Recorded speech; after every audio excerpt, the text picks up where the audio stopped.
Welcome back to Fire Emblem Thracia 776.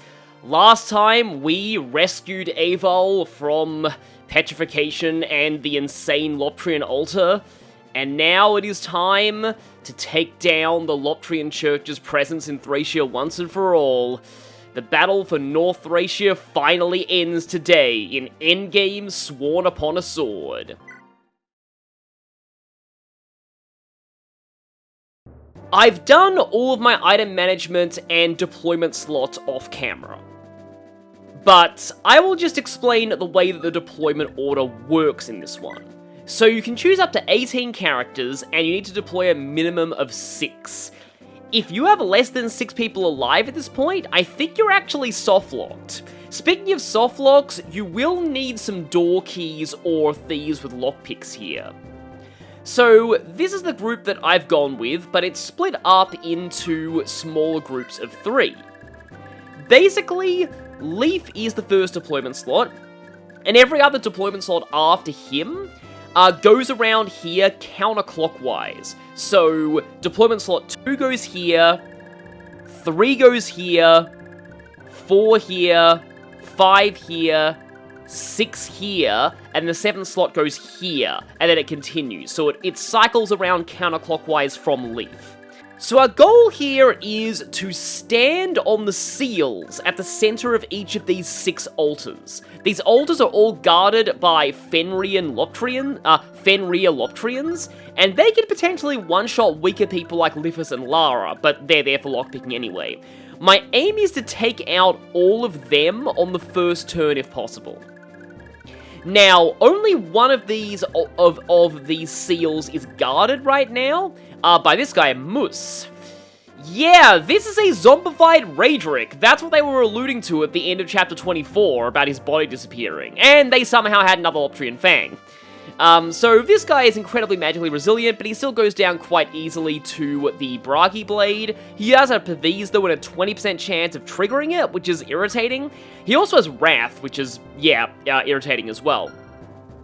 But Moose is the first of the Dead Lords, and he's not alone. There will be 5 other Dead Lords joining him on these sigils, but I'm going to explain them once they spawn in at the beginning of the chapter. You have to defeat all 6 of these Deadlord mini-bosses before you can open up the pathway to Veld. So that's our goal here. So, Group 1 consists of Xavier, whose Brave Bow alone should be enough to take out nearly everything in this room. The Deadlord here is a ranged attacker. And here we have Tina and Safi. Safi is to repair Tina's Thief Staff and to provide support. Now, this group right here has a very special task, because the Deadlord on this seal is the worst of the bunch by far, and I need to take them out in the first turn. Or at least I hope to. And Marita and her special sword are my secret weapon for doing so. I also have Sarah here, because once she gets on this altar, she'll be able to get plus 10 magic and berserk or silence anything she wants to. This one has one of the most dangerous Deadlords, so I've got Ced and Galzus in this group. Also Callian's here. The Deadlord here is more annoying than actually threatening, but the enemies here are ranged attackers that might actually fall for Alwyn Vantage Dire Thunder baiting. So I've got her here. Finn is just here for the literal moral support. It felt wrong not having him in the final chapter. And the Deadlord here is a sniper with some pretty nasty skills, so I've got multiple brave weapons on their position. And Fergus has taken back the Bayo Blade from Diarmid. And meanwhile, this central group, Nana and Asbel, it makes sense for them to go with Leaf, but they're also going to be pretty effective at taking out the enemies in here. We have a bunch of Berserkers over here, all with Wrath. I might want to Berserk some of them later. You do want the Kia Staff and also Restore, because once we open up Veld's room, he can petrify you, which thankfully is a tome, not a staff. And he also has some lackeys with Silence Staves and Restore and Ensorcel. So getting rid of them will require multiple goes of silence in one string of attacks, but we should have a lot of people on these plus 10 magic altars by then. Now, at the edges of these areas, there'll be some reinforcements. I believe there are Berserkers from here, Dark Mages from here, And then there are heroes and snipers from the other ones. The reinforcements start on turn 5, and apparently they stop if you open up the central room. And, well, that's pretty much all I have to say here, so... let's begin the final battle. This will be the true test of how much we've grown. I trust in my army, we're all strong enough to fight these Deadlords. And as you can see, the other Deadlords have spawned in.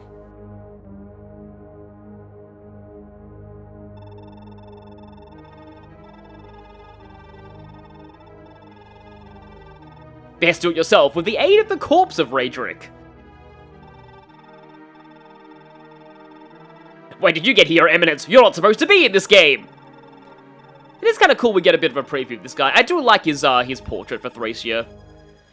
In fact, the artist who did Thracia's official art, probably not the portraits, but still, she actually, like, Karga seemed to like working with her because she ended up doing the art for Tearing Saga too. In fact, I think she did the art for every future Karga game.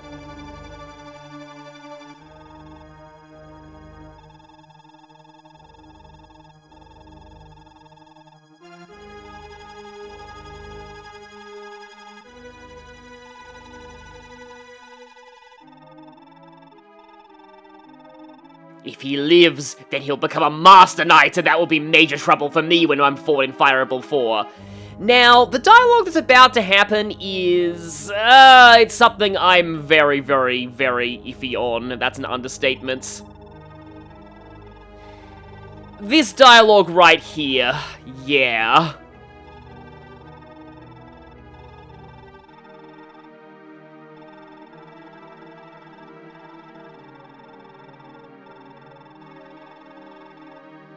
They try to make it seem like Manfroy and the Loprian sect were actually behind the assassination of Kuan and Ethlin, and Travant was just a pawn. I feel like this serves two purposes. One, to kind of retcon Travant into being more sympathetic, and two, to give Leaf more of a personal animosity towards Veld, even though Leaf has no way of finding out this information.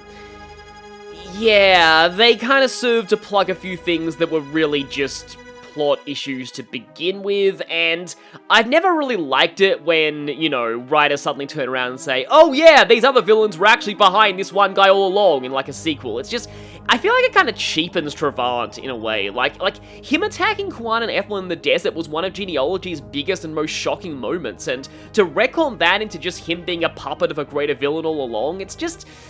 I mean, it makes sense. Granted, it makes some sense, though, for Manfroy, because that's exactly what Manfroy did with the Kingdom of Augustria. He manipulated Chagall into assassinating his father and taking the throne to cause unrest there as part of his grand plan. And his agents also did that with the Kingdom of Verdun. So... like, again, it's not out of character for Manfroy and the Lotrians, but it still feels like it's cheapening a plot point that, like, again, the Yeet massacre with Travant and Kuan and Ethlin was not bad. It was actually one of the better plot points in Genealogy.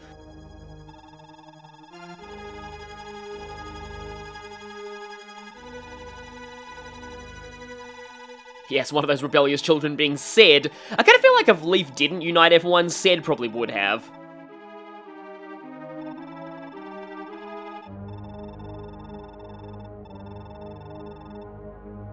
And, yeah, I mean, weakening their competition, I suppose, is good for them. I suppose Travant is next. And if you've played Genealogy, you'll know that he is literally the next foe on our list. Yeah, he might not be able to use the Gaia Bolga, but he has his own, super weapon in the Bragi Blade.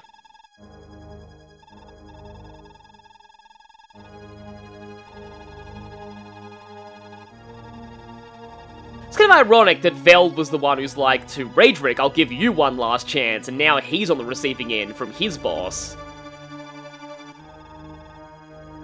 The Deadlords are a plot point from Genealogy that surprisingly came back in Awakening, but they probably confused a lot of Western fans because their only other appearance in the franchise was in Japan-only games, Genealogy and Thracia.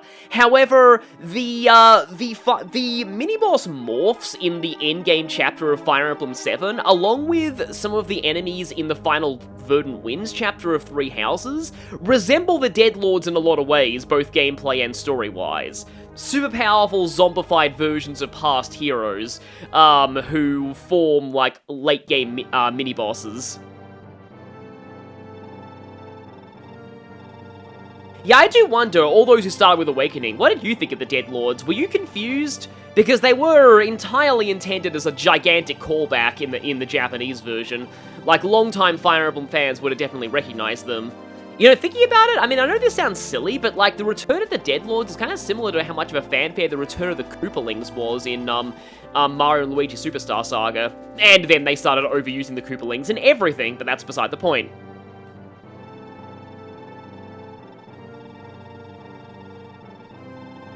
So somebody has to stand on the center of each seal. And we need one person to stand on each of those, at the same time. Kind of similar to, the final chapter of Scented Shadows. Which, unlike this game, actually gives you playable generic units if you have less than the number of people to stand on the portals left alive.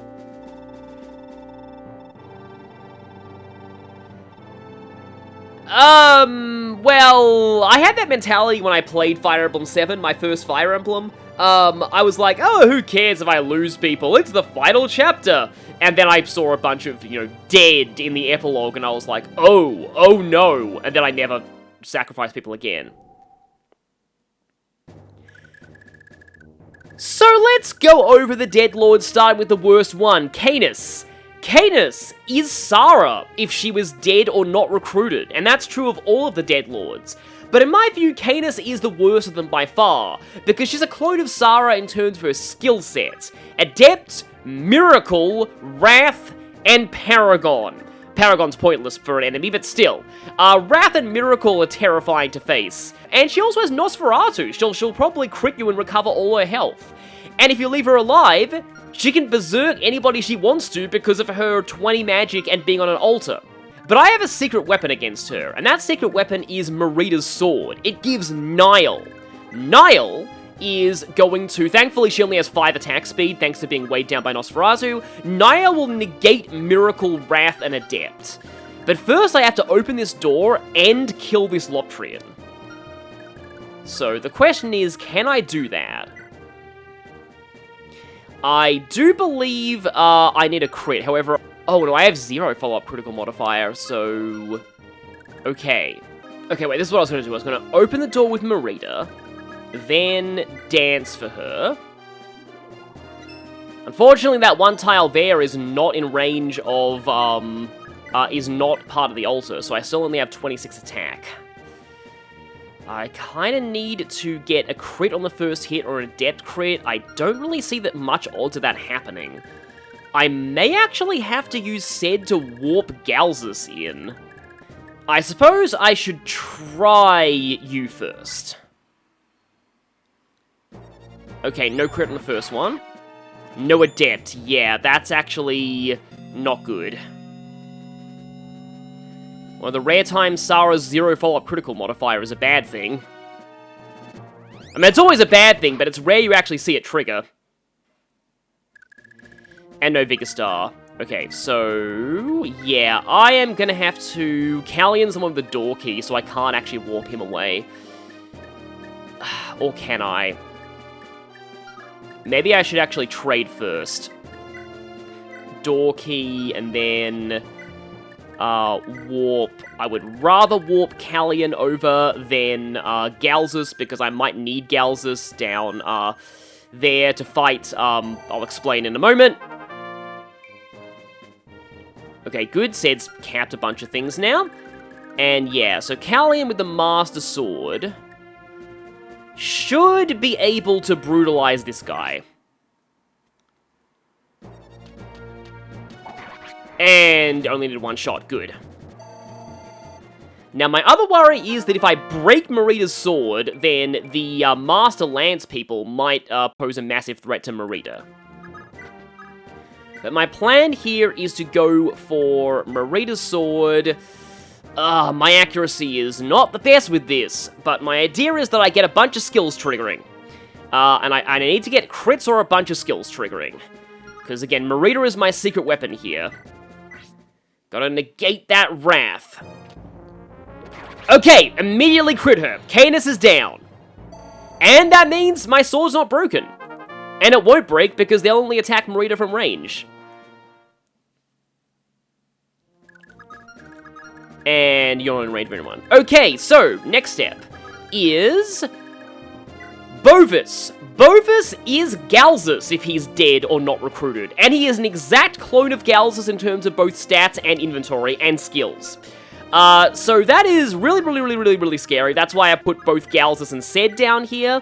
I am even wondering if I actually do go for the attacks now, because, like, Bovis could crit Galzus, and I did not give Galzus a scroll, which is, in hindsight, pretty dumb. I don't actually need to kill this Fenrir guy now, I don't think, so I'm going to focus my attention elsewhere for the moment. So now we have Porcus. Amusingly, Porcus is Lithus if he's dead or not recruited. He has the Berserk Edge, but also Adept, Vantage, and Wrath, which cancel each other out. Okay, so yeah. I feel like that Vantage Wrath thing was probably... Oh yeah, he has 2 Vigor Stars as well. Some of these people have follow-up critical modifiers, so Bovis has 3, thankfully not Galzus' actual multiplier of... Oh no, he actually is Galzus' multiplier. And he has 5 Vigor Stars, just like Galzus. A lot of people like to put Bovis to sleep with Sara standing on altar terrain. So yeah, maybe let's not fight him just yet. But yeah, Porcus... Yeah, I do feel like the Vantage Wrath nerf was probably a late addition, because a lot of enemies have that. But yeah, you guys have Venom Bows, you have the Hell and Fenrir, and I think I'm actually just going to put Olwen for now here. Okay, you got a lot of defense, though. Now, if I do that and that, then the thing's going to attack Pern. So no, I'm going to attack with Olwen first. It's kind of fitting that I'm actually having Pern fight the evil Lithus... Well, I mean, evil-er Lithus clone. It's always funny when, like, the enemy makes, like, an quote-unquote evil clone of a character who's already morally ambiguous to begin with. Usually, they're either, like, actually, like, way nicer than the original, or it's like, I think there's that episode of Futurama where Bender is like, I can't believe it, there's a version of me, there's somebody out there more evil than me. But okay, now, we have Draco. Draco is a sniper. She is Avol if she died or was not saved from petrification. So that's further hinting that Avol is actually Bridget. She has a Master Bow, Adept, Miracle, and Wrath, which is, all that's kind of scary. So, like I said at the start, I want to use some Brave Weapon users to take her out fast before she can be a problem. These guys only have Venom Lances, they're not too scary. Now, let's hope that this Lithus plan was not a horrible idea. However... Oh boy, yeah, her avoid's pretty crazy. Yeah, 94 avoid, yikes. How much is the hit rate of the Bayo Blade? 70. Brave Sword is, different. Okay, that Bayo Blade's not brave, though. So, okay, I think for now I'm gonna go Ossian Vouge on this guy, I think? Or Master Axe. Because Master Axe is a near-guaranteed kill before Hell becomes a problem. And crit anyway, that's fine. Actually a pretty low crit rate to get a crit anyway. And yes, I need to block off Lithus now, or he will horribly die. So yeah, Brave Sword. Yeah, even then my hit rate is not great. Bayo Blade... I mean, I do have basically a guaranteed crit on my second attack thanks to the follow-up critical... Oh, I won't even get a second attack, though. What am I saying? I actually do need to use the Brave Sword, I think. So... this probably won't work, but we'll see. Oh, wow, that was insanely lucky. Draco's down. Kind of glad she's gone, because she can be a little dangerous. I'm going to skip Moose for now and go over to Tigris. Tigris is Dagdar if he died or wasn't recruited. Apparently, the only way this is possible is if you skip Chapter 8X. He must be unable to die in the early game. Now, Tigris has a follow-up critical modifier of 4, which is a little scary. However, 11 attack speed, if you're, if he's not doubling you, you don't need to worry about that. He also has 4 Vigor Stars. But my plan is that Xavier with the Brave Bow should hopefully be able to take him. Like, what's his attack power? 32. I've got almost cap defense. I am hoping that Brave Bow Xavier is able to take both him and the other guys in there. Now, a cost is also a thing, though, for Xavier. But Xavier has Wrath, and having a Brave weapon on Xavier is really cool, because it means that I get the auto crits on both of my Brave attacks, because they're both considered the same attack. This is actually something that I was getting earlier on in the game, back in the prison chapter, and I did not realize I was actually getting that. I was like, oh hey, I'm getting so lucky with critical hits. No, that's just Wrath.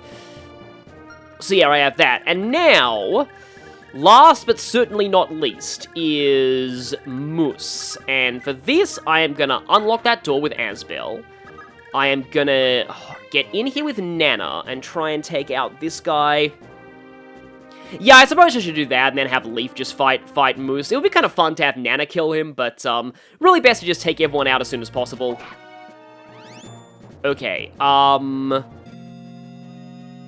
do have my Safi still available, which is a good thing because that happened. I mean, I got a little bit of a drain there, but those guys in there have Master Axes, I believe, and they can definitely get to Nana, so I think I will need to heal her. Also, Moose himself, he can Pavese, and, oh yeah, he has Wrath as well, so I should actually be very, very careful about doing that. Meanwhile, Tina, okay, yeah, so, I probably do need to fortify. Yeah, there's like a 35% chance that Leaf just dies, because I don't think he'll be able to take a crit, so that's 62 attack minus... Well, no, actually, I think Leaf will survive, because he's ridiculously bulky for some reason. 62 minus 15? Yeah, he should be able to survive a crit from Raedric. Well, he's not Raedric anymore. Okay, thank you. Ah, that's unfortunate. But at least he has no Wrath on the enemy phase. So yeah, now Safi is going to go ahead and activate the Fortify. And then Tina's mostly here because once I've cleared out one of the altars, she'll be able to stand on it, and then she can just Thief Staff anything she wants to. Or sleep anything she wants to. Now... No, let's not open that just yet. Like, the Loptrians at the entrances do have door keys, but they generally prefer using Fenrir over door keys. We'll see how this goes. So, okay then. How healed is Nana right now? Oh, she's fully healed. Yeah, she's totally fine. Well, I mean, she should be, but we'll see. So, here we go. Oh, Moose going first, huh? Yeah, I guess Velda's really desperate to kill Leaf. Ooh, that's unfortunate. Yeah, I would have liked to see him die on the enemy phase. And you guys are going to both go for Leaf, and that's incredibly annoying because you can't hit him, but you're not going to end up dying. I mean, granted, I don't really care about these two anyway. Once I just stand on the altar, they're probably just going to get themselves killed, but still. Okay, that's altar number 1, altar number 2. Aha! This is exactly what I was hoping would happen, so I just hope that Xavier can handle Tigris. Nice Pavese there. He does still take 3 damage from those, but I get the auto crits thanks to Wrath. This is my first time ever using Xavier in endgame, so, yeah. Okay, I have Vantage, so this should be a You Explode.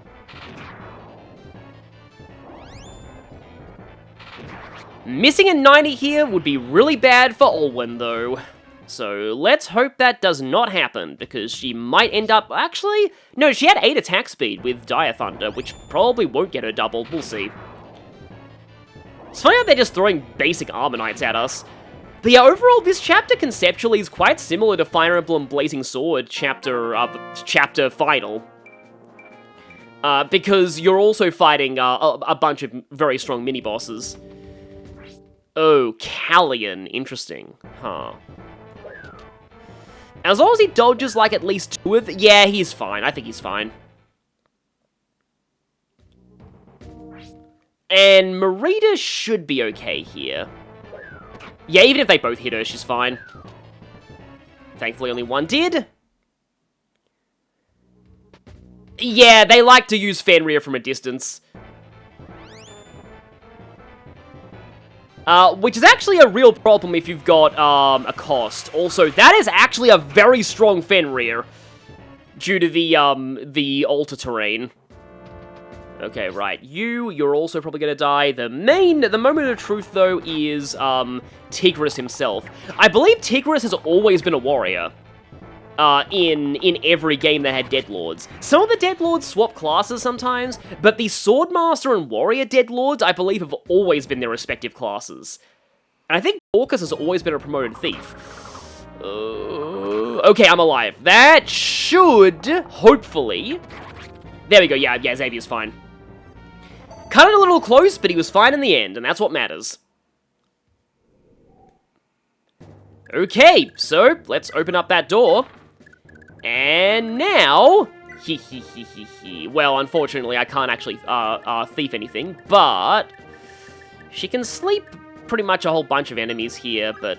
Okay, I gotta think what to do here, though. And you have... Okay, you have a warp staff, so... I did give Ced the door... Oh, okay, actually, how about this? Unlock Porcus's door. It's kind of funny having such a scary enemy named after a pig, but that's what they get for the English translations naming them after the Zodiac. In Japanese, their names were just like the German numbers, so 1, 2, 3. I actually find that a little bit more intimidating, but that might just be because of the, you know, certain connotations of, you know... And it feels bad to people who are actually German or speak German, but, you know, you probably know the connotations that I'm talking about. So Canis would have been called Elf originally. He does not start with the Master Axe equipped, and that might be my chance to seize upon. Yeah, so Ced can go in the altar terrain, and... Okay, yeah. There's a decent chance that Bovis is going to look like a complete joke here, but I'm okay with that. Because Bovis is terrifying. Well, I guess Ced's going to pull off that tactic that he told us to do against the real Galzers. Lure him in and attack with Forcetti. But this is generally how you want to handle Bovis. I mean, if you have Syas, you probably have, like, a strong 1 to 2 range magic user who can take Bovis out. He is very scary if you let him actually get going. But now, let's go ahead and Master Sword this guy down. How dare you Fenrir Galzers in the face? You'll pay for that. Okay, so that's actually 2 of the altars that are stepped on. I have to get rid of that guy next, though. And I was actually thinking... Okay, this is a bit of an awkward setup. If only this group had a door key. Oh, wait, no, it does. No, it does. Okay. How about this, then? Thank you, Finn, for being the item backpack. Because... Olwen can now trade the door key and use it. Oh, that's good. Because here's the thing, I actually would really, really like, you know, Hearn to be the guy who takes down, Lithus's Deadlord. But that's not a great hit rate. How does Olwen do with Dire Thunder? Oh, actually, Olwen with Dire Thunder is not bad. How about the Blessed Sword? She doesn't get double with the Blessed Sword, though, at least. And, yep, Sleep is very low chance of hitting. I was actually going to try and Berserk Porcus, but I don't think that's gonna happen. So, if I hit the second 54, I am basically guaranteed to crit due to my follow-up critical modifier. Of course, if this fails, this could be a problem. Oh, Vantage! Am I still Berserked?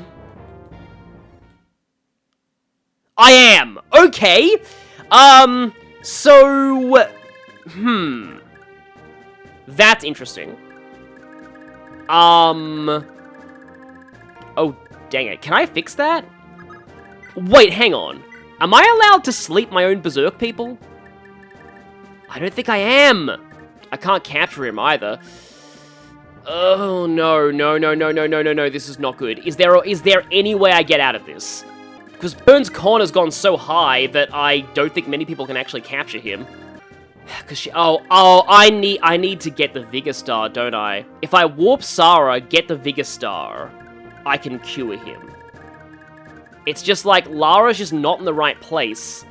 Because if I still had Sid, I could probably, like, have him warp one of my... Yeah, Sid could have re-warped there. I could have danced for him, he could warp Sarah, and then Sarah could restore. But I can't do that anymore, because I used up Sid's movement, so...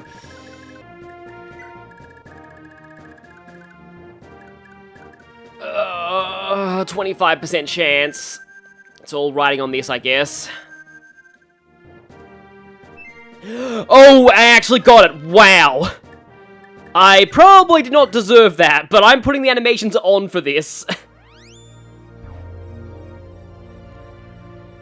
Sarah is just phenomenal. She is one of my favorite Fire Emblem units of all time, and that is one of the reasons why. So now, well, I guess Olwen can stand on the altar. How many of the altars do we actually have covered at the moment? I think I can actually get all of them this turn, which would be cool. But yeah, so Fergus, you Beyblade, this guy, I suppose. That almost sounds like I'm saying Beyblade. Oh, that's a thing? And goodbye. Ossian will, I haven't even really used the Killer Axe. Not that Ossian actually needs it, though. But I mean, it may as well show its animations off.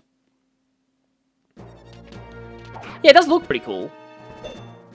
And he's poisoned too, because unlike Engage, even if you get tinked, you still get poisoned. But now Lithus can actually make himself useful for once, and do that. And now Moose needs to die. I do wonder if Asbel... Oh, no, wait, no, Asbel needs a crit. Which he'll probably get with his follow-up modifier? It's 3, okay, so it's not, like, the best. Oh, but he'll definitely get it with Graf Caliber. It does kind of feel thematically appropriate for Asbel to take down one variant of Raedric, at least. Okay, as long as it's in Pathies, we got it. And... Wait, what? It only did 2 damage, even with the crit? Okay, you must... okay, how do crits work with the Loptrian Fang? That is interesting. Well, yeah, I guess Leaf has to finish this.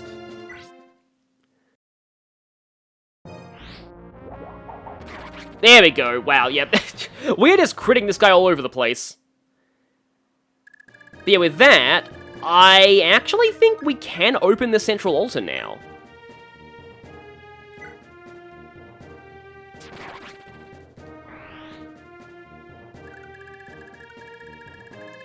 Yeah, we just need this one, and... Yeah, let's have Callian use the Paragon Sword. I specifically gave it back to him just because... Well, not back to him, this is a fresh Paragon Sword, but yeah. I specifically gave it to him just because it's like his family's ancestral sword, so it makes sense for him to have it now. Unfortunately, I probably would have killed if I hadn't used it, but I have, you know, I have the Dancer, it's fine. Yeah, Killing Edge, because why not? And I have my Dancer, who hilariously could actually step on the spot for me. Which I might actually do. Even if I somehow don't kill this last guy, he's just gonna go for the capture on Lara, probably. Probably. Now the question is if Veld is gonna be, like, in range of anybody. With his stone spell. Okay, yeah, well, Marita's 2 for 2 on her first strike crits. Oh, and I got that, okay. So I think that is, like, everyone, but I gotta be careful of Marita's, I think I'll keep her there. Okay, what are you guys doing? I believe... Oh, those are just hammers, aren't they? Okay. There's, like, an insanely minimal chance that Galzus could die here.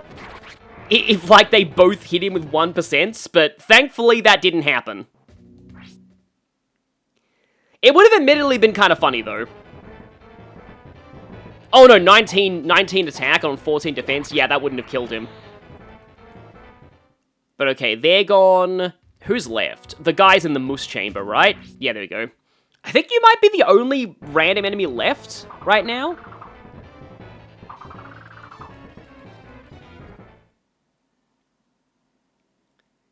And there we go.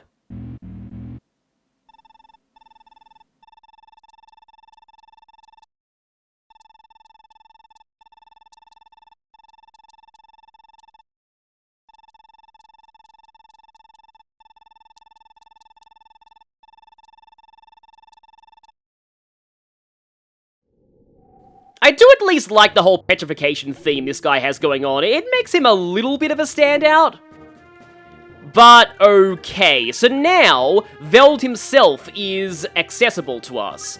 Veld has Petrify, same range as Fenrir, 100 hits, and it is pretty, can be pretty dangerous. Yeah, these two are already in range of it. And I believe it actually has Weapon Triangle on Sed's. That's worrying. He has 156 hit with that, and Sed has 86 of Void. But the thing that I'm actually more scared about right now are these three Loptrians. Yeah, this is Altar terrain. Surprisingly, that Throat is not. Yeah, these two have Fenrir, so just be very careful of anybody who's potentially, like, weakened there. But these guys are on Altar terrain and have Silence, Restore, and, like, Ensorcel. So, here's the thing, though. Oh, Sarah just went off the altar. Well, but she went on to another altar. So, yeah, Sarah can do this. Only have one silence, unfortunately. Now, I do believe I have to silence all three of them this turn, otherwise, they can restore each other. But I've got that one silence, and then Safi can silence the other one.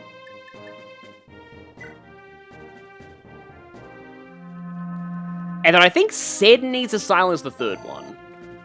Because I think he's the only one I have left who has access to silence. I mean, well, he doesn't have silence, but he does have sleep, so let's go ahead and sleep this guy. So I think that's no restore staves for you. Because you guys, yeah, you just have the Dark Tomes. And yeah, I'll probably warp Galzus later. So, anything funny I can steal with the Thief Staff here? Hang on, no, it couldn't be that easy, could it? Does Ensorcel / Pure Water work with... And he's not immune to... Okay, that's really funny, actually. I don't think he's immune to the Thief Staff. I think I can actually Thief Staff Petrify. But it actually makes him kind of harder to fight, because it, will, this does murder his attack speed. I'd sort of rather Berserk some of the Berserkers. But I guess Tina can put these guys to sleep. Kind of neutralizes them better than stealing their tomes. I don't think she's going to end up getting to promotion, though, and that's sad. Alright, you're here. Let me just, No, that's not quite a one-shot, unfortunately. So I must use... Wind, guide me! Okay, yeah, at least one dodge there is fine, and gone. So, how much con does Leaf have? He has 12. I don't think that's enough. Oh, no, it is! Okay, so... fun fact about Veld, you know, he's not immune to being captured, and I kind of want to beat him that way, because that's like, you know, we gotta use peak Thracia to defeat the final boss of Thracia. So, I am gonna try and capture him if possible. Of course, like, Leaf getting petrified would really suck, though. So I probably need Sarah on hand, just in case that happens. Oh yeah, you guys do have Wrath, so I'd rather fight you on another phase. Finn's just gonna hide in the altar. Yeah, I kind of doubt anybody else is really getting much of a shot at getting in there without Warp. It's a question of whether I wait to try and Berserk these guys, or if I just send Leaf charging straight in. Because at this point, most people just Warp skip the map. They just warp to Veld, and, like, honestly, that's not, like, a terrible idea at this point. I think I actually will just have Leaf wait. Is anybody in range of Veld? I don't think anybody is right now. Anybody in range of you? Doesn't look like it.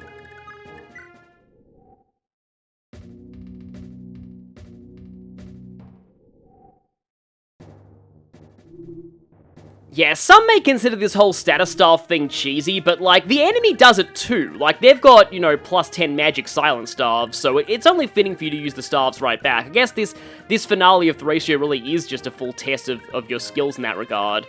So, oh yeah, I do need to heal Galzus. I really want to re-warp Zed in there, but I also think he needs to warp Galzus in there too. So, it's entirely possible that Galzus might get turned to stone for this, but let's go Galzus. And the question is whether I warp or re-warp Sarah, or whether I have her berserk somebody. Oh, he got a Vigor Star, that's really good. Although, you also have Berserk Staff, so why not both? Let's berserk one of the berserkers, the guy on the end, I'll say.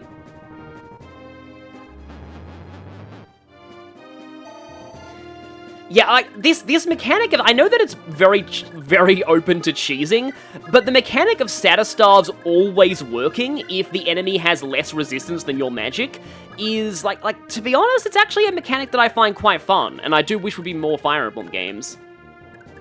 Oh yeah, we established that going straight in with Leaf is probably not a good idea because I can get wrathed, but, I mean, I may as well use the Kingmaker while I've still got it.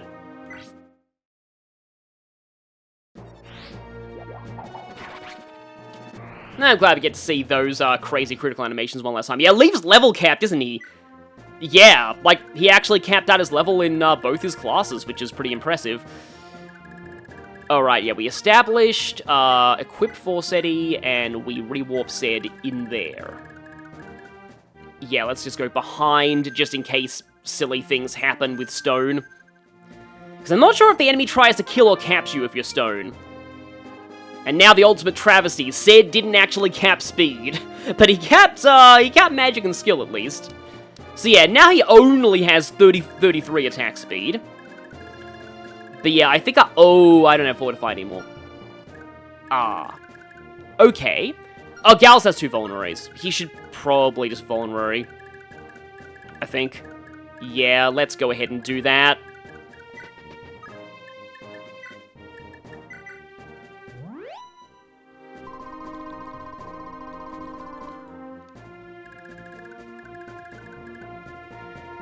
Is it possible for Sarah to get petrified? I actually don't know.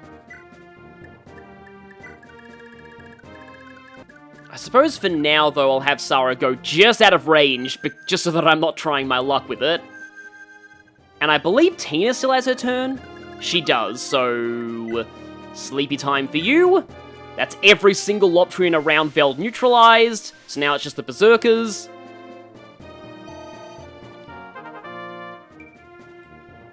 She really wants that promotion, but I just don't think she's going to get there in time. So now it's just a question of... Is somebody getting stoned this turn? Also this. He died in the first one. I was hoping that he'd wrath at least one of the enemy Berserkers, but oh well. Okay, they have a mild amount of crit on them. That's somewhat scary. However, the enemies are acting before the boss does, which in this case will probably be helpful to me. Yeah, Berserkers barely look that different to, like, regular bandits in this game, I think. Going for Leaf, huh? Interesting. 30 hit rate, huh? However... You have been king-made! There's, like, potentially unused content in the game that's evidence the Kingmaker was gonna actually be Pern exclusive. It has 60 uses like a personal weapon. Love that crab walk. And goodbye. Okay, so that's all the Berserkers down, which means that if somebody does get petrified, they're not in that much danger. Feel my power!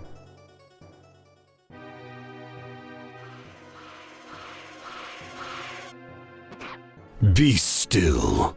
It's kind of sad how it's just like a red Fenrir. But this is probably okay. I can actually really see this if this was like an anime or an adaptation. This would be the point where like Veld is like laughing in triumph, being like, "I finally done it! I have defeated that pesky prince once and for all!" And then the granddaughter of his boss just so happens that she was the one thing he didn't factor in. Okay, Ced does not have the con to capture Veld, so he should be the one to clear the path. You know, I wonder if I can actually Blizzard Veld. Oh, it is so fitting for the Victorious Near theme to kick in now. Oh, I can't Blizzard him, because enemies on thrones are immune. But here's the thing about Veld, is that he, he kind of sucks right now, because he's stuck with his stone spell.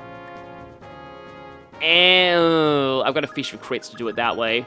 So either way, I'm fishing with crits. Weirdly, Leaf is actually my best shot at it.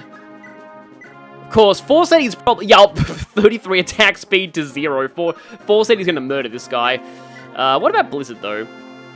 Oh, actually, that's not bad. Even if I crit, that's actually fine. So Ced can do a little bit of chip damage, or I can get rid of that Berserker.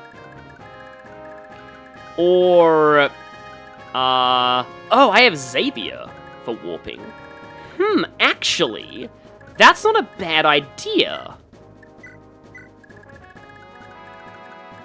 If I warp in Xavier, he could get some chip, and that's no risk to himself, because he doesn't get counter attack by stone.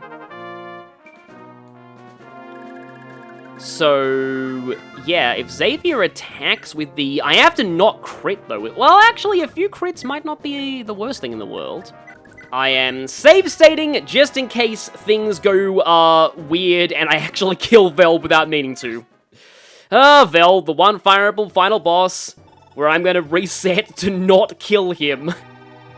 where the real threat of the fight is not killing him too easily. Like, his stats are good, but it's just like, he's just a regular human. He has 80 HP, but it's not like he has any additional health bars or anything. Okay. Got a cost too. That's solid. Yeah, I'll take that. Like, he has a pretty nice boss theme as well. So, if I crit there, does he die? I suppose we'll find out.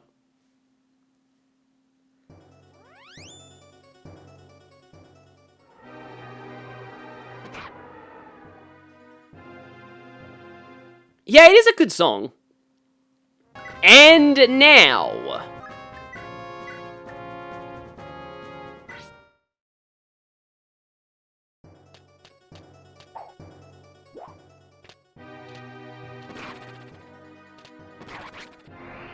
we got him. And yep, this is how Veld ends. Not with a bang, but a whimper. How incredibly fitting. Let's not kill Galzus right at my moment of triumph. That would just be the worst thing to happen. I mean, the odds of it happening are pretty low, but he still could have got crit. By Wrath. Of course. In fact, does that mean that I can actually get rid of Veld this turn? I think I can. Yeah, so... give. Let's just, give you a Restore Staff and a... No, you know, let's just give you a bunch of Vulneraries. You're gonna want these when Manfroy comes for you. Because, like, when you think about it, defeating Veld by capture...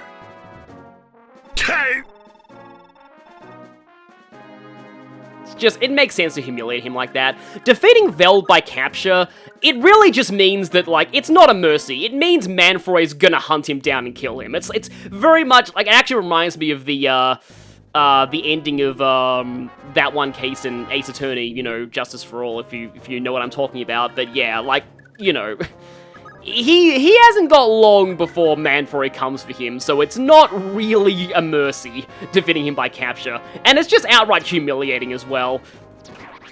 I will show you his actual death quote, because it is a lot more, dramatic.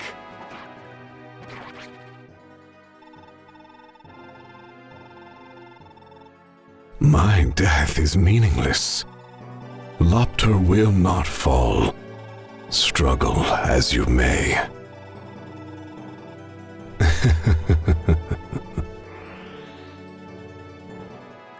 But I personally like beating him this way because it's just really funny. And it's just so fitting, because, you know, Thracia. It's Thracia.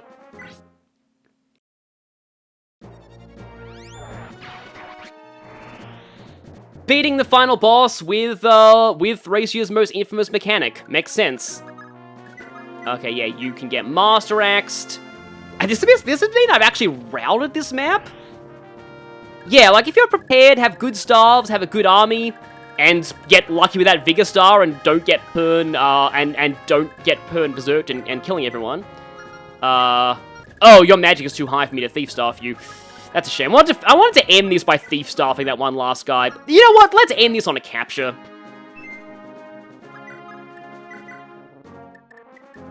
And, well, I guess you can take my door key.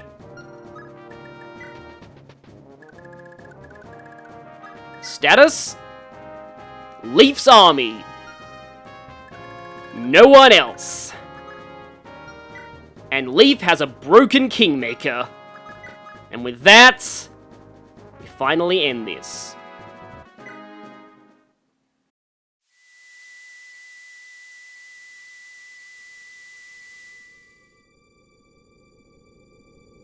Fun fact, this non-evil looking version of the final map is actually a separate map in the game's code.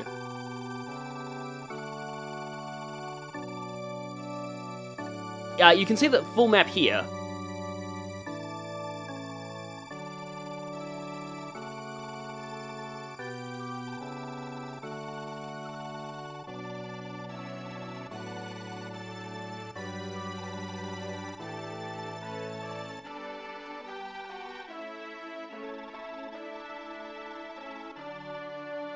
Well, yeah, you're like the best tactician of all time, seriously. Of all the tacticians in the series, I would say August is by far the best. I'd say the other one who comes close is Soren, but Soren has, you know, jerk and racism issues that kind of prevent him from being my favorite. He's certainly miles ahead of FE6 Merlinus and Malladus from you know, Marth's games.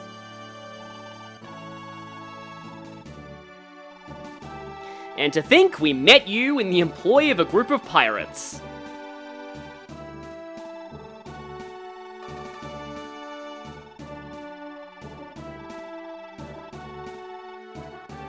See, some people don't like the fact that, like, Lewin is very much behind most of Selif's victories. I think this is a better way to do it. Like, a lot of Leif's growth is still very much his own. August was just there to guide him on Lewin's orders. But, yeah, as he says it here, a lot of this was still Leif. Most of it was still Leif. It's just sad that Dorius isn't around to see this. But yeah, Leif needed somebody though. Like this is the thing. Sometimes leaders need someone who can critique their decisions and who can actually offer another perspective. That's why August, one of the many reasons why August is just such a great advisor. And yeah, Leif, when he started out, he didn't truly understand the plight of the people of Thracia, but now he does, so now he is truly ready to ascend as prince.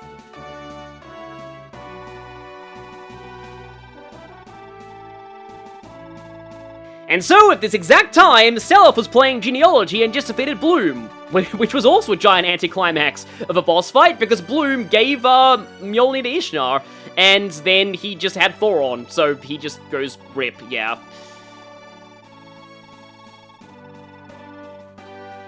Yeah, he's writing so that he can talk to Set and recruit him out of Leif's army and into his own army.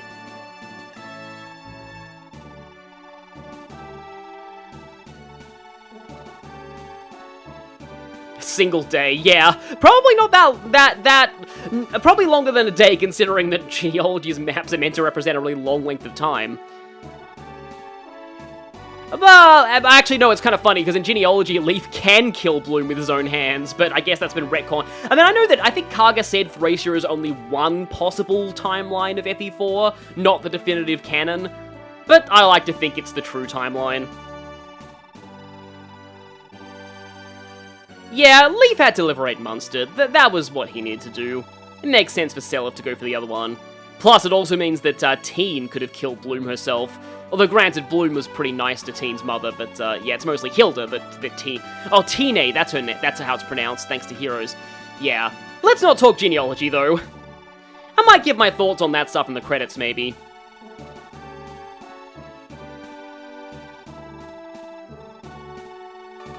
Yep, Finn, the one guy who's playable in both Gen 1 and Gen 2 of genealogy, and also this game, so that effectively makes him playable in 3 Fire Emblem games when you think about it.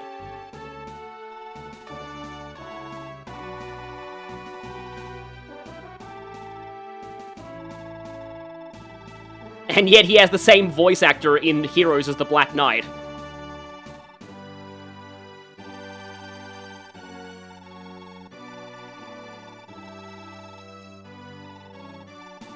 I mean, that's actually, I don't know, think about it, that's a little sexist to Miranda, because she's a female heir, she should be able to take over Ulster.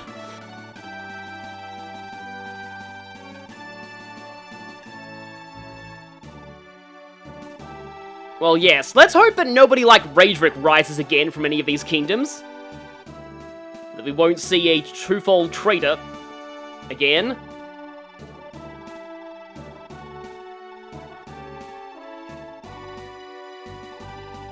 This music's really nice. Like I've said, I'm not a huge fan of Thracia's map themes, other than like the main like Leaf theme and a few of the others. But I do really like its event themes.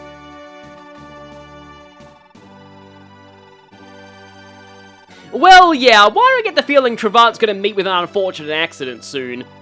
Interestingly, you actually have to have Finn alive in order to recruit Altena in genealogy, because Finn is the one who tells Leaf that that's his sister.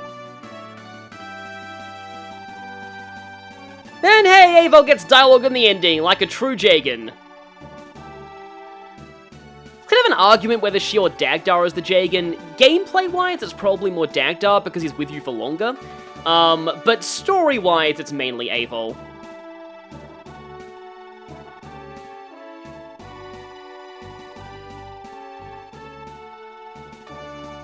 Ah yes, we have to go on pirate cleanup duty. Yeah, we can't just leave Iz to its own devices, it's only Protector as Ronin. I mean, you know, you can make Ronin really good. Part of me regrets not doing that. I don't know if I really had, like, a silly meme unit of this playthrough, but... I mean, actually, thinking about it, it was kind of Xavier. Like, Xavier did really well. I've never used Xavier, ever, in playing this game. And he pulled in work all the way up to the end of the game. And he capped defense, which is not likely, because he has a pretty low growth in that. So, yeah, I guess Xavier is the clan of this playthrough.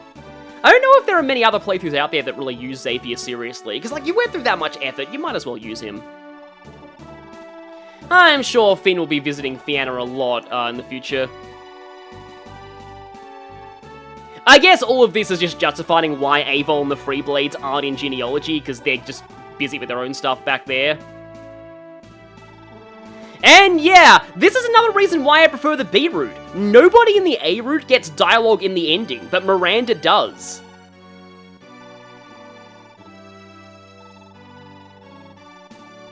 No, I thought for a second he was going to say, if this is about you being a bad unit, don't worry. Don't blame yourself, blame Kaga for making your stats that bad.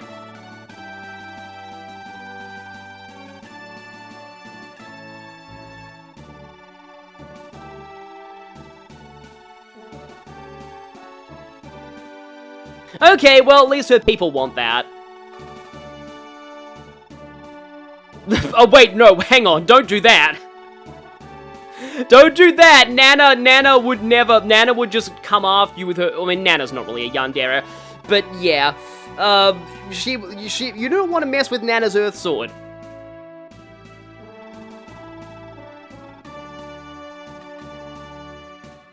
But even so, this is awkward, but, you have seen me around Nana, right? Is probably what he would be saying right now.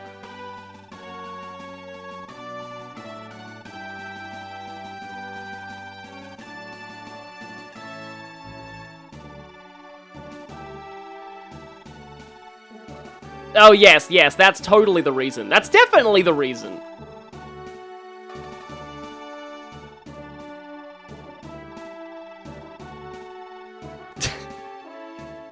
That's kind of a funny way to withdraw a marriage proposal. And yeah, Lenoan, too. I actually considered bringing her to the final chapter as another staff user, but I kind of felt like I already had enough staff cheese, and she wasn't really a mainstay of my army, so it would have felt awkward, and yeah, I ended up going with Finn for the authority star. I could have gone with Aval, but I feel like it made sense for Finn to be here at the end.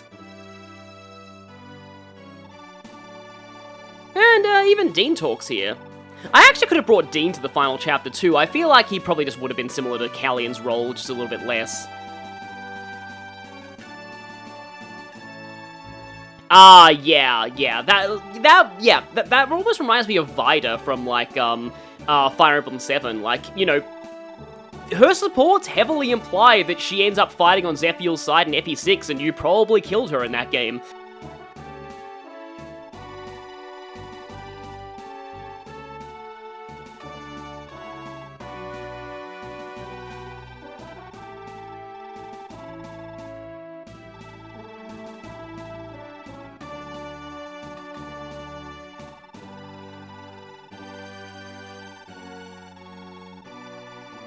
Yes, please do go back to Thracia, otherwise you will be really annoying, because of Hannibal and that whole thing. Don't join that army. Bad things. Yeah, so, I actually don't know how this plays out if Nana is alive, but Marita isn't. I don't have a script for that online, so if anyone knows what happens... I mean, granted, I could actually test that, because I could get Marita killed in this chapter and do that. Anyway... But, yeah, the whole cute little sister thing, yeah, I mean, I don't think it's really that much of a thing, like, it's not like, you know, again, the Fates things. Hey, leave! Nana wants to confess to you! Then Marita just runs out of the room. I can seriously imagine her doing that.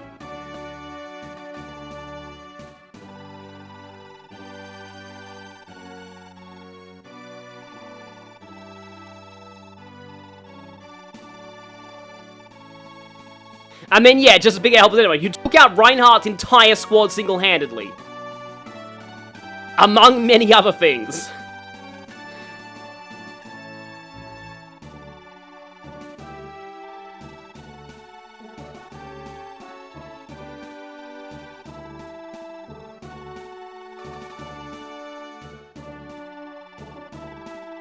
Is there anyone out there who pairs Leaf with anybody besides Nana in genealogy?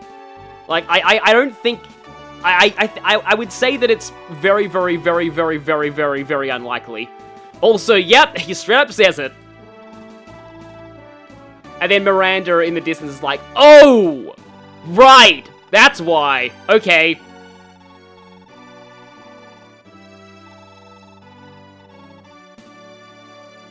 Kiss her now. Oh, Selev's come to ruin the moment. Hi, Selev. I think technically Selev can marry Nana in FE4, but, like, again, barely anybody actually does that.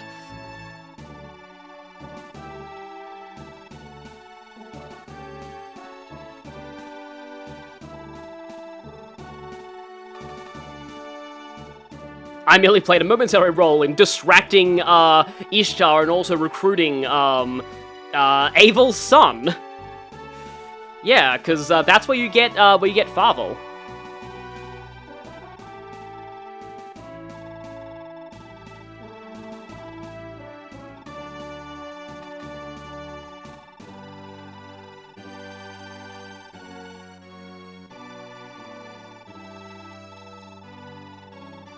A vow of eternal friendship as cousins. Let's not die as one, though. That's what Kuan and Sigurd did, and, like, the whole point of Genealogy Gen 1 is don't end up that way. It's like a what not to do Shakespearean tragedy. That's the way I've always described it.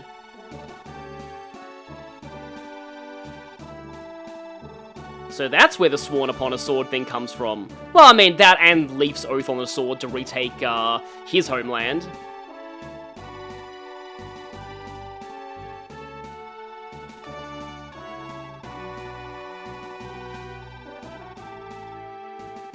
Let's show them the light!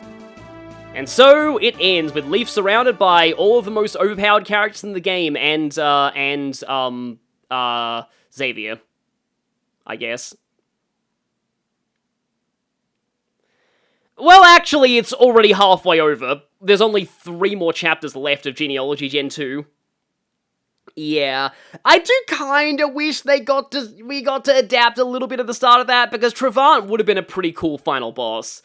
But yeah, all of this dialogue is just like, please play Genealogy of the Holy War, trust us, it's good. I was actually listening to, yeah, it's no longer 776, it's 777. I was actually listening to the Genealogy soundtrack recently, and dang, I love that soundtrack. It's just like, also, yeah, here's the background I used. Okay, also the moment of truth, the rank I got, oh boy. 26 turns, oh, that was me trying to capture the boss, wasn't it? Yeah. Anyway, I absolutely love the music of Genealogy. It's just one of my favorite soundtracks of all time. It gives me such a nice feeling. Yeah, that's about right for Imprisoned. I think I already failed, like, the SSS rank turn requirements by now. I'll explain that once we reach the final results screen. Mount Viledrake 16, eh. Oh, more turns on Dagdar's Manor. I guess that was just me running around getting all the chests. May the banner of Njorin fly high and strong. Thud, as Alba dies. Fort Dum Dum, 18 turns. Murder Holler, 16. Only 10 turns for the Bandits of Thracia. That was because I was desperate to conserve the boss's sleep staff, I think. 31, oh that's it, because I had to wait for 30 turns on the Dandelion to get the Warp Staff. I wonder if it's possible to get that and then also still SSS rank the game. 26 turns for Dark Forest, that kind of checks out. I've seen worse, though. Liberation of Leon. That was Xavier. Only 31 turns for Xavier is not actually, like, the worst I've seen on that map, either. 12 turns on the Empire's Wrath. I think these later chapters are going to have less turns on them. No, 15 turns is longer than I expected for the prison camp, but I guess Xavier had to get out. 6 turns on the Reinhardt map, because of course. 6, oh, so only 6 on the Fiend's Lair as well. 10 on Baron in Black. Loptrian Altar, 14. Yeah, and in the final chapter, Sworn Upon a Sword, 6 turns. I think it is possible to beat all the Deadlords in the first turn, but...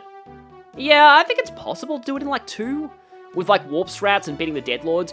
Oh boy, here it is, complete Meow's record. 586 turns! So, do I get any... okay, I got a D at least. I didn't get E, and that's good enough for me.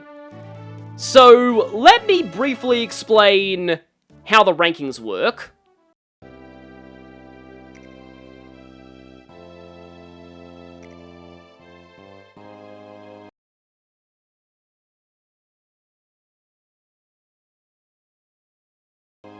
Your rankings are based off of 2 things. The number of turns you take, and whether you recruited and kept alive every character. Characters not recruited are considered dead. The maximum number of characters you can have is 47. This does take into account root splits and also the Olwen Ilios exclusivity.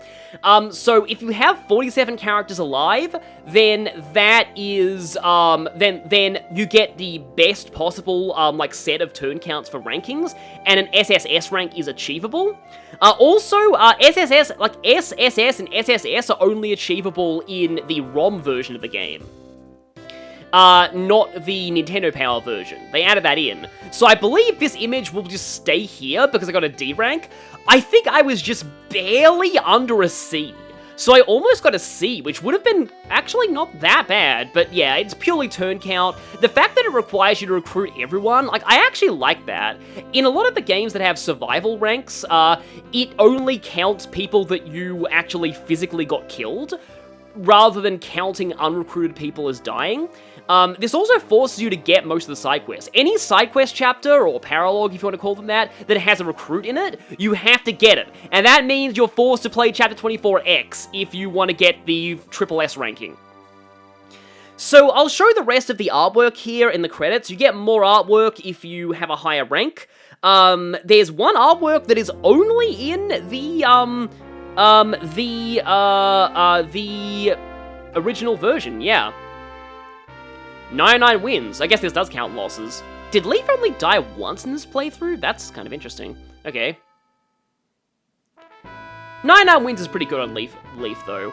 But yeah, I'll show the, I'll try and show these images somehow without covering these endings. But, yeah. One of them, I think the one that's exclusive to the original Nintendo Power version, wow, this is a long ending for Leaf, wow, is one that shows, the older Quan with, Glade, Finn, and Selfina as children.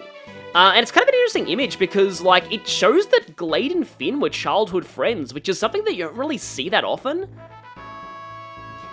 His older sister, Altena. Yep, spoilers for genealogy, but it's pretty obvious if you look at the portraits. It does feel kind of awkward in a way that this whole thing about the politics of uniting North and South Thracia, in the end, it's kind of just because, oh, well, the person on the throne of South Thracia happens to be Leaf's sister, so of course they're gonna have friendly relations. But yeah, hopefully the tragedy of the Gaia Bulga never plays out again. One thing that I've always quite liked about, like, genealogy, also, yeah, Sage Lord, that's his official title in both Heroes and in Engage. But is that, like, when it has, in the ending, when it shows, like the who inherits Thracia, the music that plays there is like a triumphant reprise of both the North and South Thracia theme. It's just so satisfying because, after everything that Altena and Leaf went through in their lives. No historical records exist of where he had gone or what he had been doing, but it is heavily implied that he was trying to rescue, Lachesis, and since it's implied that Lachesis was turned to stone, he probably brought Sarah with him. Yep, the Aid Desert. Oh, yeah, it's a bit of the Fog of War theme. I still find it annoying that this part of the song is not in the remix of this in the DS games. I think there is potentially an ending where Nana, like, inherits part of Augustria, but, typically she ends up in Leonster, because, you know. It's still really funny that, like Lean from Genealogy always ends up going to Augustria, even if she doesn't marry Ares. Like, they're so canon that she's just completely tied to his country.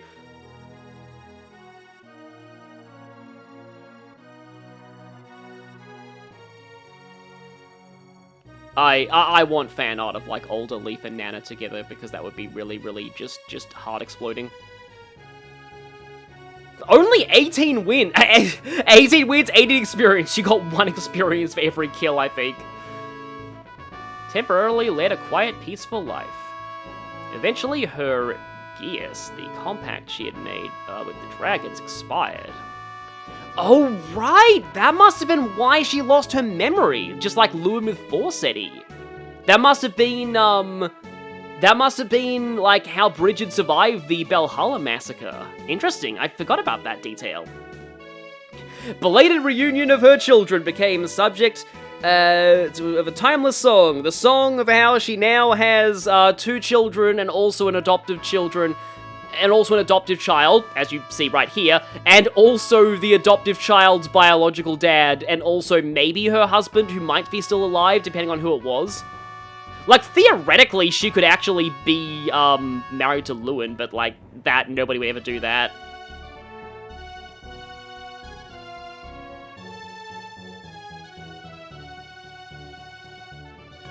One whose name is known throughout the continent as the Ascended Hero in Fire Emblem Heroes, and she definitely deserves it, because she's amazing. I'm nothing compared to well, I mean, you know, her mother was literally unkillable.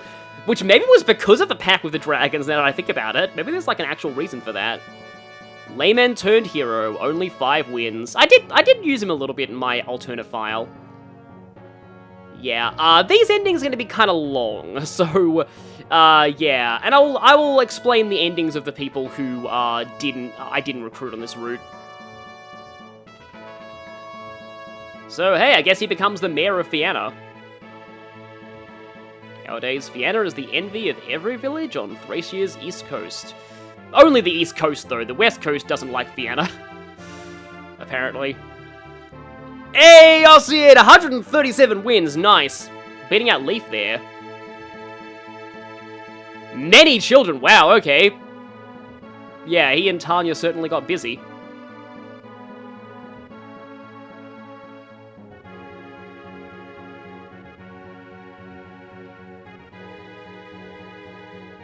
Yeah, Ossian's pretty great. I'd kind of like to see him get more dialogue in a remake or maybe support conversations.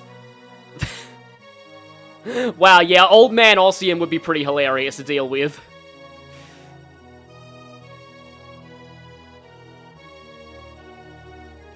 Do wonder what his kids like. Maybe all their kids form like their own like honorable bandit group. That'd be funny. 1 win, 1 loss. Oh wait. Oh, that loss was her being captured, wasn't it? Yeah. Yeah, it doesn't specifically say that she married Ossian, but given that her ending is very similar to his, it's pretty heavily implied.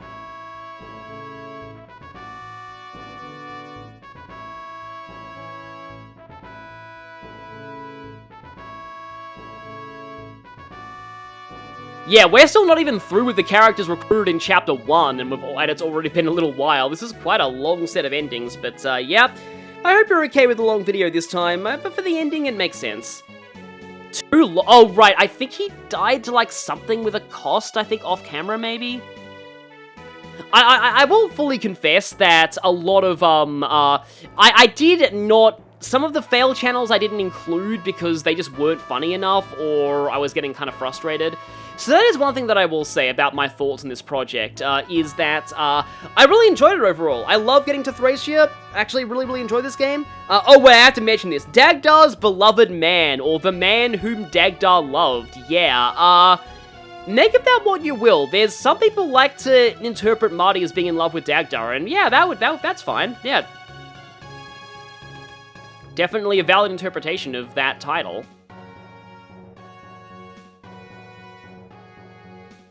But, yeah, so I really enjoyed this. I love getting back to Thracia. It's a game that I'm like, if there's anything that I hope to show off with this series, it's that, once you know about how it works, Thracia is not that unapproachable of a game. And it's more similar to the later games in the series, particularly the Game Boy Advance games. I feel like anybody who likes the GBA games will be at home here. There's a lot of similarities between the two of them. And a lot of the design philosophies here kind of carried over later on. It's also the source of things like the weapon rank mechanic, Fog of War, side quest chapters, route splits. There's so much that Thracia did first. And yeah, there are a lot of silly things, but you can be silly right back with staves and stuff. So I also really hope that I didn't trivialize the late game chapters, but like if you've got those warp and rescue and whatever staves, status staves, you might as well use them. Staves are funny that I'm talking about those, given that we're on Sapphi's ending here. Staves are just such a fun aspect of this game. If you're playing Thracia, I recommend just going crazy with staff users. It's just... I'm actually surprised that I didn't end up using Salem. Who did Shiva kill? He got 1 kill somehow. Yeah, I'm surprised I didn't actually... Because I was planning on using Salem, because he's the first playable, like, Dark Mage in the series, and he becomes a really good staff user on promotion, but he just... Somehow Lenoan found her way into my army as the filler staff unit instead, I guess because she got that free promotion from the church. And, she just,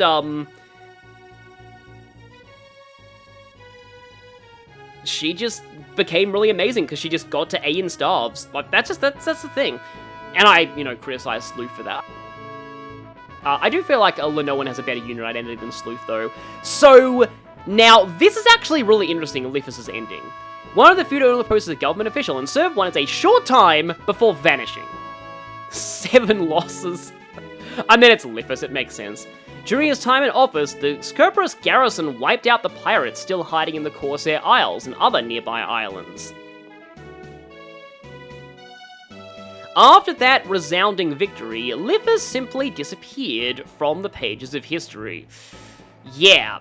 He disappeared when the pirates were wiped out. It's up to your interpretation whether he helped wipe out the pirates and then left, or whether he went back to joining the pirates at exactly the wrong time and died, which to some people might be really satisfying. But there's actually something else about Lithus. I don't know how Beowulf became a legend. He's kind of one of the most generic members of Sigurd's army, actually.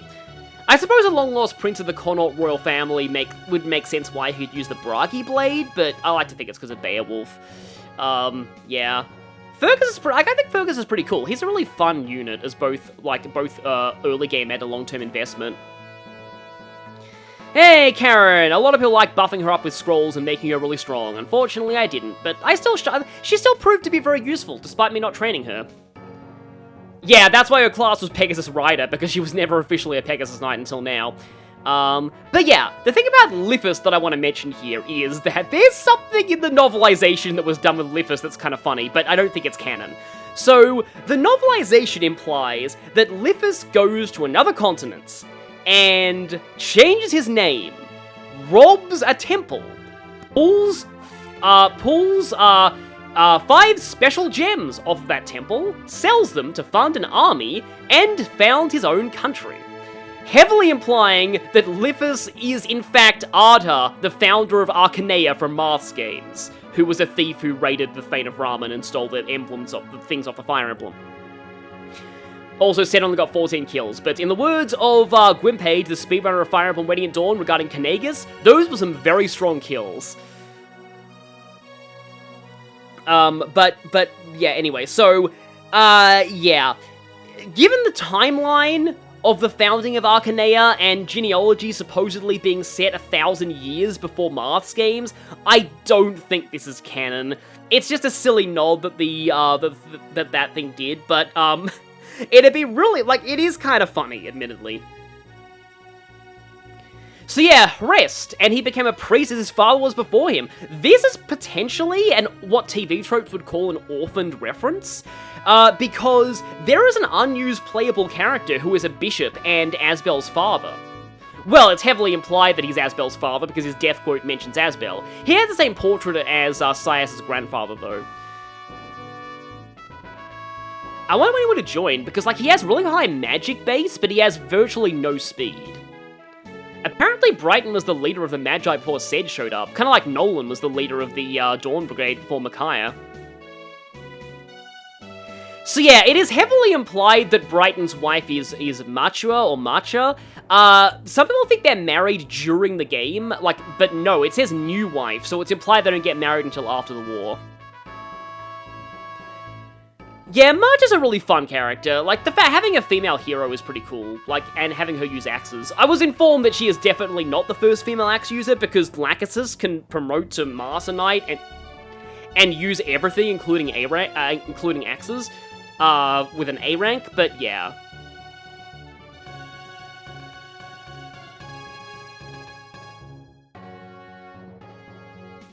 Yes, everyone seems to be arranged by country, in this ending. Oh boy, 4 losses. Lara, yep. Lara's great, though. I feel like I didn't actually get as much out of her dancing as I normally did towards the end, because there are just a lot of really strong Siege Tome users and ambush reinforcements at the end. But she was still great. She was still really good. 982 and 28 experience, though.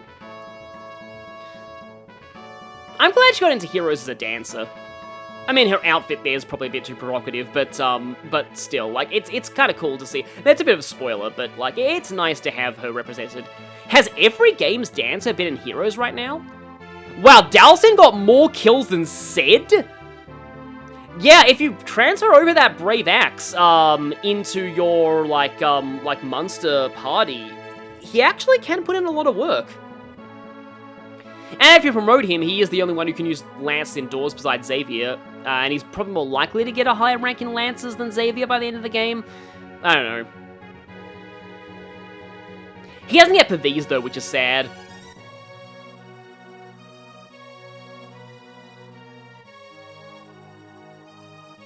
I mean, it was probably easier for him to wipe out the bandits because, Oh,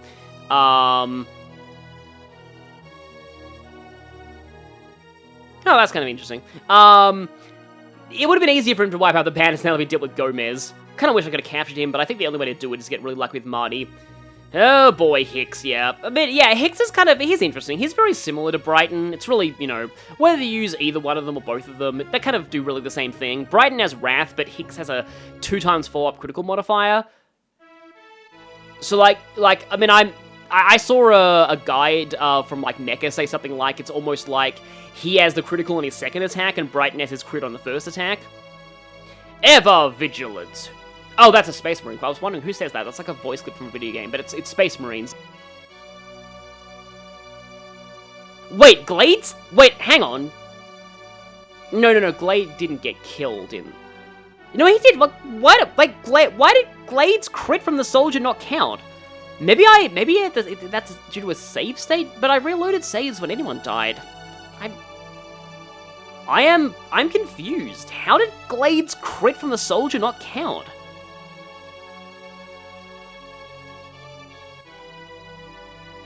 Oh no, now we're gonna become the new Frigga and having like a bajillion divisions. With only a few elite soldiers in the main force, please tell me they're not the Scrub Brigade. Well, I guess they'll be the no longer Scrub Brigade now. I mean, more things should talk about things like restructuring military. I know it's boring, but like it's something that does really happen. And speaking of, okay, no, Selfina's not the Scrub Brigade, but we're about to see the Scrub Brigade. Yeah, they'll be coming soon. She resigned from her post as an officer entirely because Xavier took her brave bow, which was the main thing she had going for her.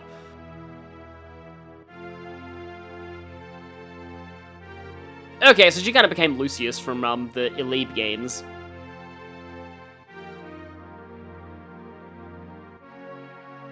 Ah yes, the new generation of the new Scrub Brigade. Hopefully they actually have Vigor Stars and skills, unlike the old ones.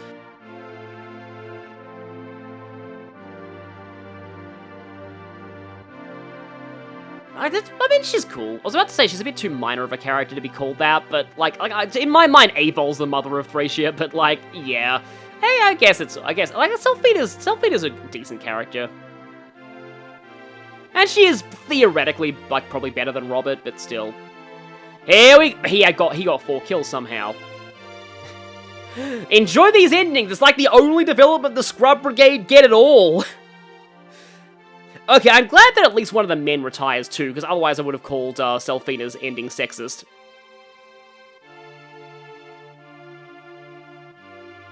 Wow, yeah, he was actually a pretty good statesman. And that's actually kind of funny too, because, let's just say that Ilios's ending is the exact opposite.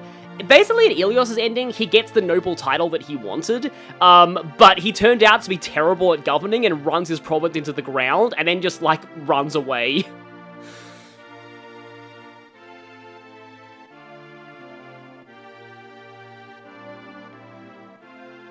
Yeah, I wish this guy got more development. The fact that he's more attached to the south than the north, that could have easily been a thing, but no. He gets no dialogue unless he dies or escapes. At first, the locals treated him with distrust because he had no dialogue or personality. But then they realized that, well, I guess his growths are kind of okay. Jovial and friendly nature that we never get to see because he has no dialogue.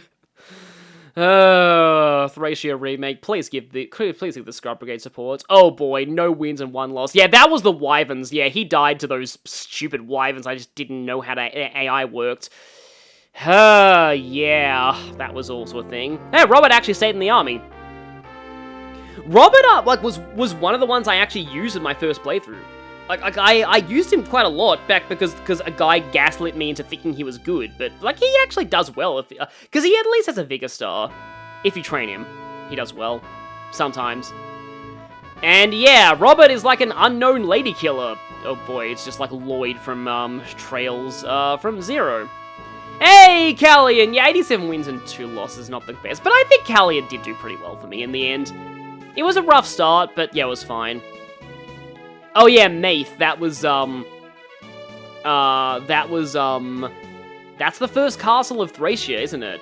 The one you conquer at the end of Chapter 8 and you start in at the start of Chapter 9.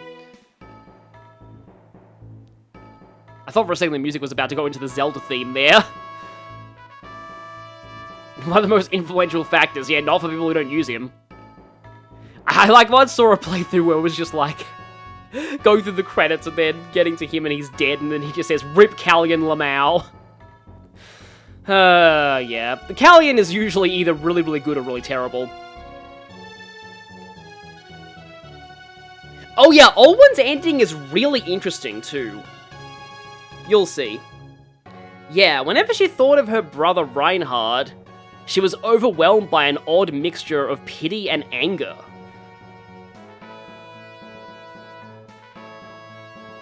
Because of that history, she went on to choose a rather unremarkable man to be her husband. To the astonishment of all. Yeah, that's almost certainly Fred. Given that he has such a generic name and appearance. I mean, I actually think his battle sprite looks pretty cool, though. Like, I'm a fan of orange. I mean, some people have pointed out that Fred is a bit older than Olwen, but Olwen is 18 at least.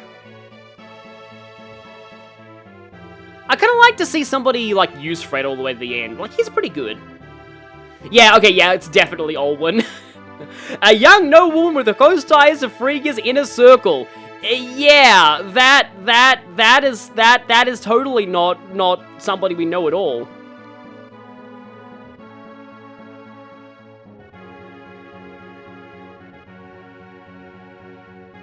Going back to his hometown. Yeah, Pern was great. Pern's like one of my favorite thieves in the series. And one of my favorite fictional thieves alongside Joker and Sly Cooper.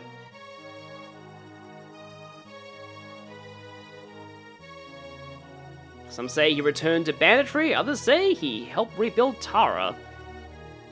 The truth remains a mystery. But I'm sure whichever is true, there will be reports of objects going missing. Also, Trude, the man called Death itself, 000. Oh, Trude, yeah. I mean, if you get him pretty strong, he can actually. He's a really good choice for fighting Canis in the final chapter. Yeah, there's always gotta be, like, that one character who's just like, oh, he just vanished and no one knows what happened to him. Like, 60% of the cast in Fire Emblem 3. Oh boy, Salem.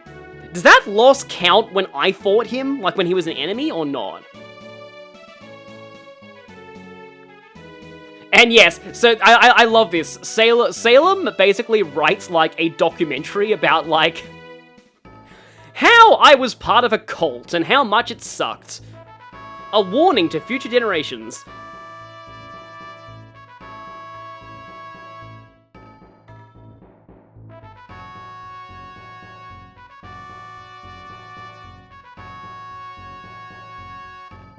And I'm guessing Tina? Yay! Tina. Yeah, 0 wins, 0 losses, still 610 experience. Oh, yes. Why is somebody like... I guess maybe it is because she's so mischievous that she's able to use the thief staff. Disappointingly, the history books don't say. That's not disappointing. Tina should go on to be just a... I don't use the term often, but Tina's like a gremlin. She's like one of the biggest gremlins of all time. Lenoan killed 2 things? When did that happen? I guess it was during... Oh, it was Pegasus Nights during 14X, wasn't it?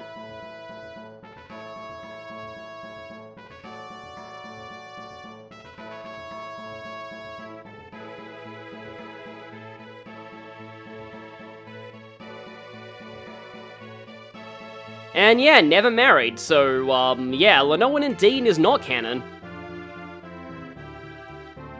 Because, yeah, obviously her engagements to Arion got broken off, because it's heavily implied that Arion and Altena are a thing. Because Altena actually can't fall in love with anybody, neither can Hannibal. He's one of a few characters in the 2nd gen who has that. I desperately wish this was true of Oife, but no. Sadly, it's not.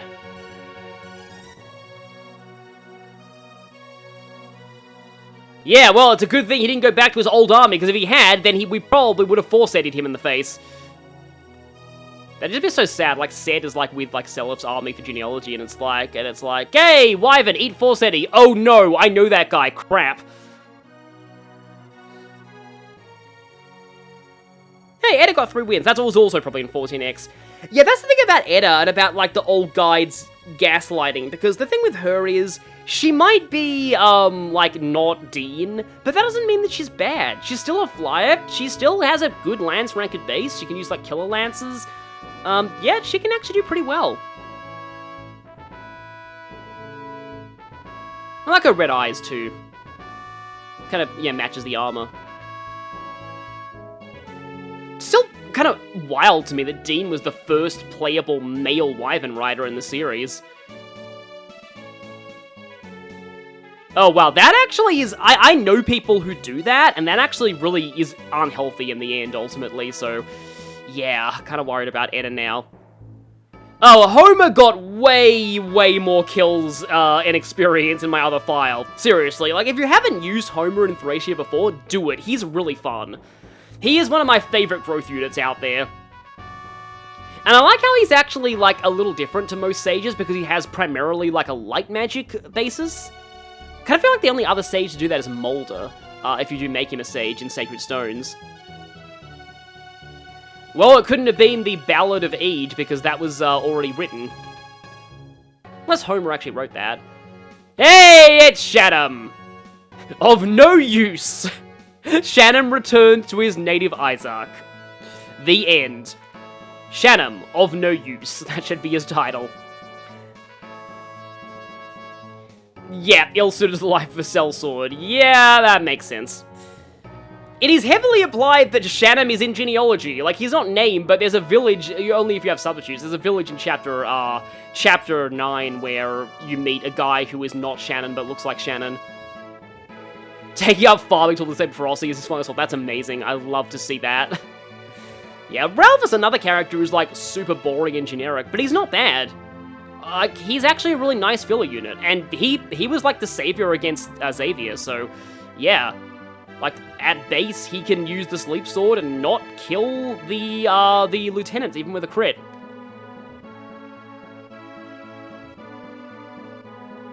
Yeah, quite a few people chose to fade into obscurity, apart from Ilios. We're kind of getting up to the point we would probably get Ilios' ending normally. Miranda 000. While waiting also for Leaf's answer, she realized that, like, he was already getting married to Nana at that exact moment. So yeah, it says that she fell madly in love with a certain knight, and married them. However, wait for a moment. Yeah, here we go, Connemore. Connemore resigned his post as a knight. Interesting, so he's not a knight. Afterward, he moved into a modest home on the outskirts of Ulster, where he lived out his days in peace and quiet. It is not mentioned that he married anybody, so I'm gonna believe that he did not end up with Miranda, because that would be creepy. Xavier! Yes, Xavier! Yeah, he actually did really well. Yeah, 36 wins? Pretty good. And just his bow focus, being like an armored bow guy, it's actually pretty interesting. I do like him a lot more as a unit than I expected. So yeah, I did discover somebody that I never really thought I'd use before. So in a way, he's both the Amber and the Clan of this playthrough. Granted, personality-wise, he's pretty much just Hannibal, so, like, it's a little redundant to have him and Hannibal in the same setting. Oh wow, 0 wins, 1 death. That sucks. I know exactly what that death was too. It happened in a take of chapter 23 that I didn't show because you know, I was really frustrated then. So yeah, okay, I will say this. I love this playthrough. Don't get me wrong, I did like it. But one thing I will mention is it's a little jarring to go back to a game that doesn't have Divine Pulse because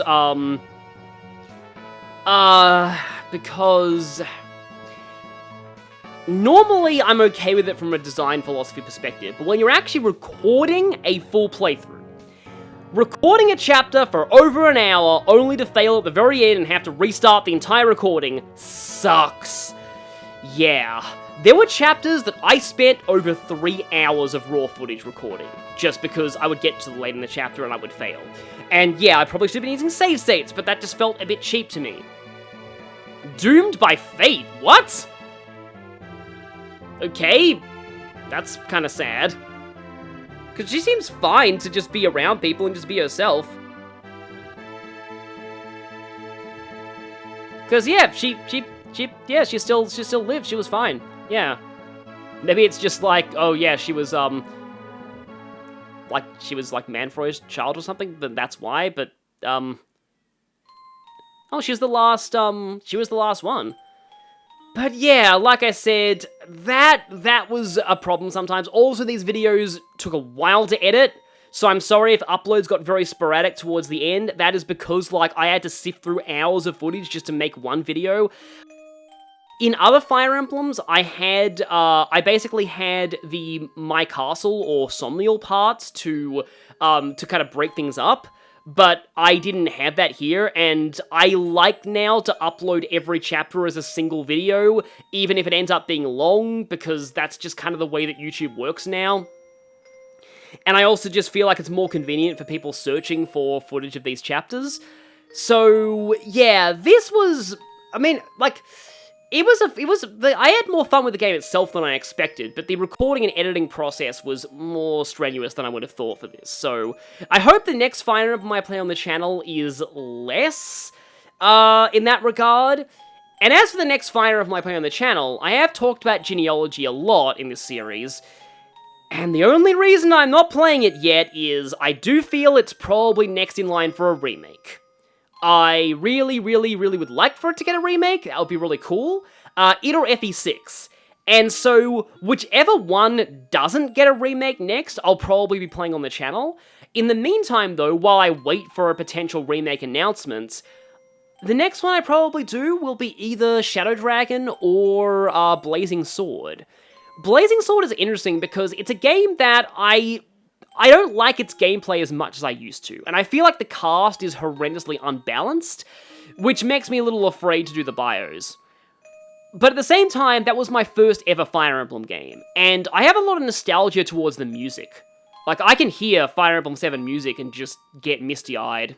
The Shadow Dragon is a game that I like the gameplay of more than I'd think, but I'd have to think about how to do it, whether I do hard 5 or not.